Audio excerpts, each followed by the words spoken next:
Bonjour tout le monde. Aujourd'hui, petit exercice d'arithmétique provenant des Olympiades de mathématiques de Singapour 2012, section junior. Trouvez le reste de la division euclidienne de 1021 puissance 1022 par 1023. Alors les nombres utilisés sont assez conséquents quand même, surtout le reste de la division par 1023. Alors la première chose que je vais faire, c'est donner un lien entre 1021 et 1023.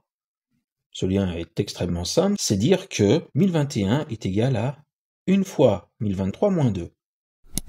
Donc ça, on a vu que, en arithmétique, on dit que 1021 congrue à moins 2 modulo 1023.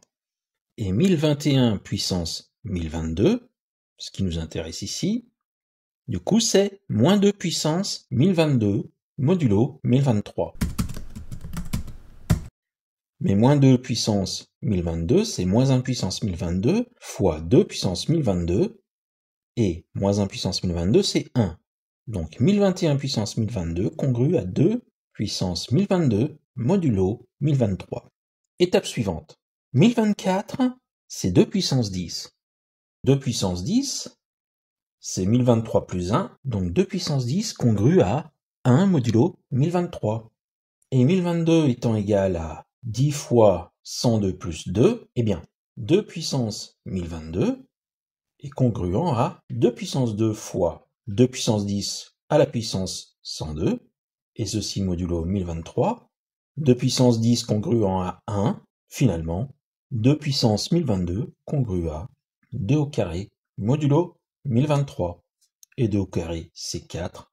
Conclusion, le reste de la division euclidienne de 1021 puissance 1022 par 1023 est 4. Et je vais illustrer tout ceci par un langage informatique que j'ai découvert il y a à peu près 2 ans, mais que j'ai toujours hésité à utiliser dans les vidéos, tout simplement parce que je ne suis pas informaticien. Ce langage, c'est Julia. Alors je vais bientôt faire des vidéos qui vont traiter uniquement de ce sujet, mais je vous inviterai donc à télécharger Julia sur le site julialang.org et vous pourrez directement utiliser le terminal que vous avez devant vous. Ce langage est très proche de Python, mais il y a quand même quelques différences et pas des moindres. Alors allons-y. Ce que je cherche, c'est le reste de la division euclidienne de 1021 puissance 1022 par 1023. Donc je vais commencer à calculer 1021 puissance 1022. On voit qu'ici les puissances c'est un accent circonflexe. Et qu'est-ce que j'obtiens? Eh bien, pour commencer, premier résultat bizarre. 1021, quelle que soit la puissance, le chiffre des unités devrait être 1. Et là, j'ai 3. Ça signifie que Julia m'a donné un résultat faux? Non, le résultat n'est pas faux. On va dire qu'il est donné sous une forme qui n'est pas celle qu'on attendait. Ce qui se passe, c'est que 1021 puissance 1022, c'est un nombre qui est trop grand. Pour bien faire comprendre à Julia que je travaille avec de grands entiers, eh bien, je vais créer une variable a, et dans a, je rentre big int 1021, grand entier 1021. Bon, et du coup, si je demande à Julia de me donner a puissance 1022, cette instruction a accent circonflexe égal, c'est un peu comme Python, c'est-à-dire que on demande d'effectuer a prend la valeur a puissance 1022.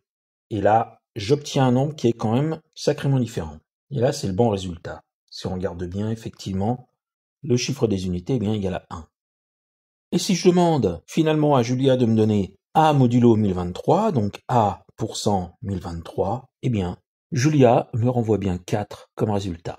Donc, tout va bien.